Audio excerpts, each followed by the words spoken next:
How's it going, guys? My name is Zach with the Movie Castle, and today we're going to be taking a look at There's Nothing Out There.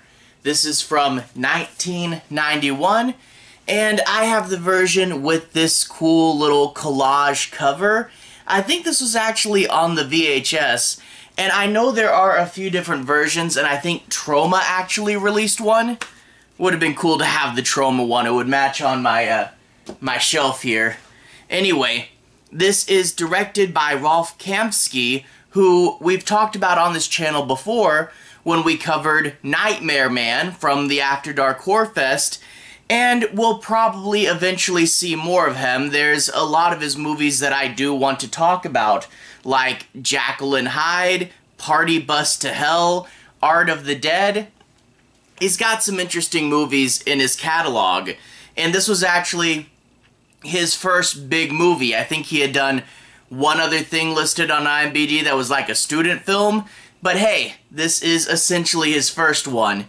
Anyway, this movie stars Craig Peck, Wendy Bednarz, and Mark Collver, and this is a self-aware horror comedy before Scream, which is rare, not unheard of though, especially if you guys know Friday the 13th Part 6. So this is a fun, cheesy, low-budget horror movie.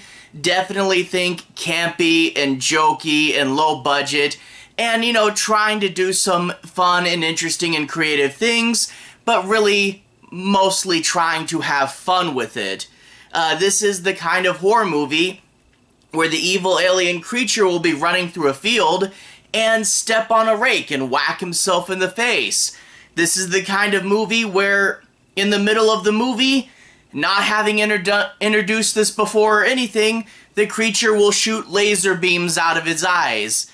I guess he can do that now. And this is the kind of movie where in the third act, the final girl is going to be running around in her bikini for most of the time.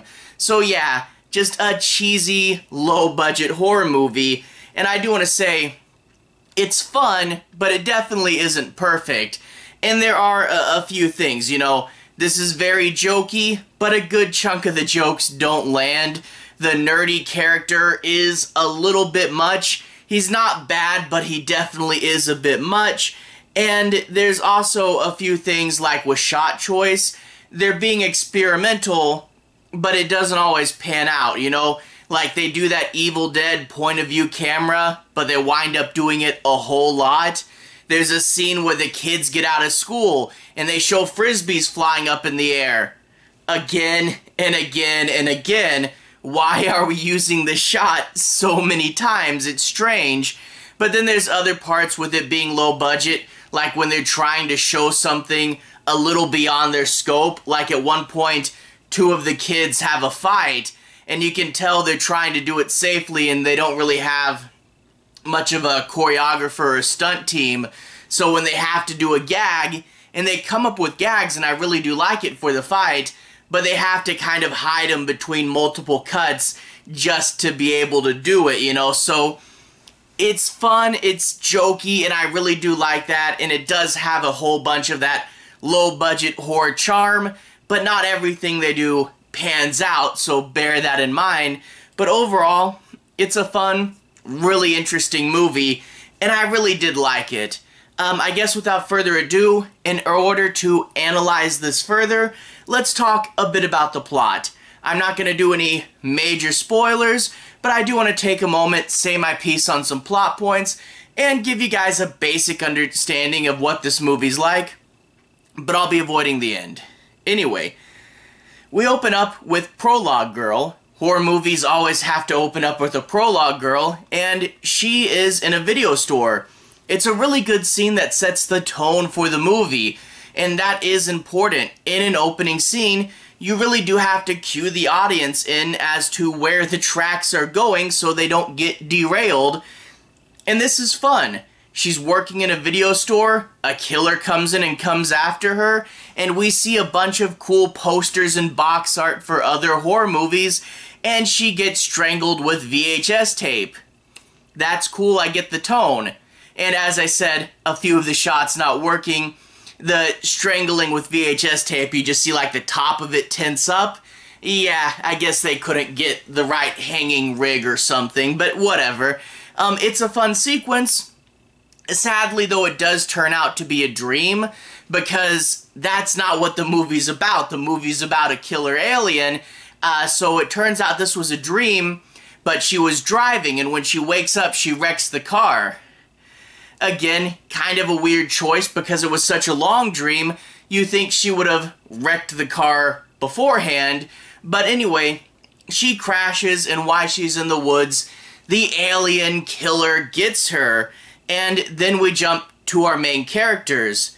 The main characters are 7 friends, and they're going to a cabin to spend spring break, and when they pass the cabin, they see the car from Prologue Girl, and that causes the nerdy, movie-loving kid to flip out and say, we're all gonna die just like in a horror movie.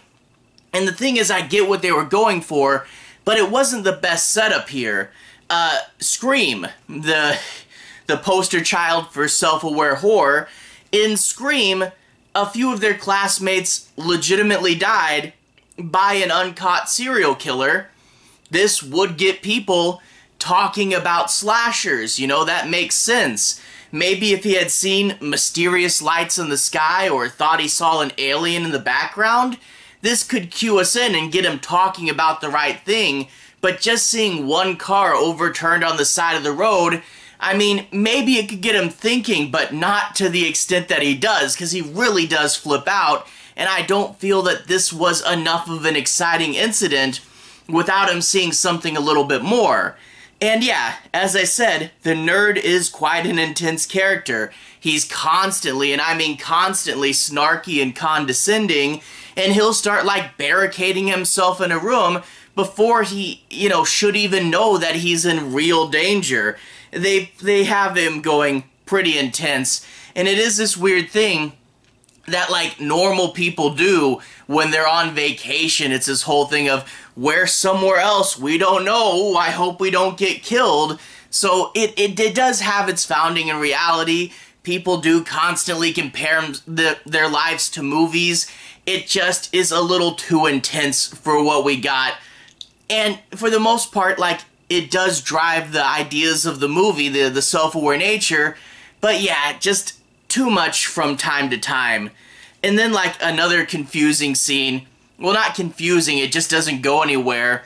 At one point, because they're at a lake house, some punks show up and start to swim in their lake, and of course they do this weird horror trope, what I just don't like. They say, let's go skinny dipping, and some of the women, not all, take off their tops, and no one takes off their pants. That's not skinny dipping. Like, it's weird. I think I first saw this, and I think Tucker and Dale versus Evil did it, where characters will talk about skinny dipping and then just not do it. Why is this a thing? I don't know. But anyway, they have to chase off these punks, and of course they get out a few jokes like, oh, I thought this was the abandoned campsite, or something like that. But the thing that really doesn't make sense about the scene is the nerdy guy goes, these kids were born to be cannon fodder. They're the people that get picked off early in a horror movie before the main characters do. But unless I missed something, I don't think we ever see these characters again. They show up, they say, hey, these people are gonna get killed, but we don't get the payoff for this scene. You know, you think the alien would grab a whole bunch of them up, at least one or something, but it's a setup without a payoff, and I really wonder what happened with this scene. Why was it in here, you know? I don't know. If I missed something, tell me. Maybe I got a weird cut of the movie, I don't know. But anyway, the alien will in fact come after them. And the alien is kind of a weird decision. So it's this big lumpy slug thing. I mean, there's his face on the box art, and he has 2 arms. And the arms are about the shape and size of a human arm. And a lot of times they're the only thing you see of the alien, because they had a glove and sleeve and is like, rawr. So okay, that's kind of cheesy. But the alien himself, he's not super strong or threatening. And they do make jokes about it. It's kind of just this weird, lumpy guy that you can hit and beat up a little bit. And I guess this is a comedy movie. You don't want the scariest alien ever. But I kind of wish he was a little more threatening. And yeah, he can kill people because he's actively trying to. And if you're not suspecting someone to come out and attack you, you know, you can get a few pot shots off, right? So, yeah, I don't know. He does his job. I would prefer if he was a little creepier. But I could tell, you know, that's why we did so much of the Evil Dead point of view camera, is he was probably really hard to puppet. You know, puppeteering things can get tricky, especially on a low budget. But it does make me wonder, why an alien? In the initial dream sequence, it was a slasher, and if you went with a slasher, you wouldn't have had to make it a dream sequence, and you wouldn't have had to do a puppet, and it would have been more relevant. I mean, this is 91. We're coming off the wave of 80 slashers. It would have been still pretty topical, and being towards the end of that wave, it would be something that you could be a little humorous about. And like the monster movies, you know, the Alien from Outer Space, that was a lot of the 50s through the 70s, and we're not doing a period parody. You know, this film isn't black and white and doesn't try to mimic a 50s monster movie. So I really do wonder, why did they make this an alien movie instead of a slasher? I really don't know. It was probably a case of, I love cheesy puppets and I want to do something different. I'm not sure it was the best call, but hey, if you want to have fun with a cheesy little alien puppet, then I guess be my guest. But I don't think it was the right thing. But anyway, the alien will start to pick them off. They'll party and have sex and not notice it, and eventually they will, and that's when the games begin, keeping track of who's where and how do we fight the alien and come up with a plan, and oh, the crazy nerdy kid is a little bit vindicated now. And overall, it does get to be a pretty fun and kind of cheesy climax, and I thought it was a pretty good movie. It's a good low budget, definitely expect that low budget, cheesy monster movie that you can really have fun with. And if you're in the right headspace, you know, think like Evil Dead 1, but going in a self-aware direction and not as good, but still fun, you know? So if you want that low-budget charm and you just want something silly, it's a good pick, but don't expect the world out of it. But probably worth a watch if you're the kind of audience that this appeals to. Anyway, to everyone who's watched so far, thank you for watching. To everyone who's liked and subscribed, thank you. You really are helping the channel out. I'll leave a relevant playlist on the bottom. If you want to see more movies, me talking about more movies similar to this, you can click right here, and there should be some more. Anyway, have a good day. I'll see you guys again very, very soon. Relevant playlist on the bottom. Have a good day now.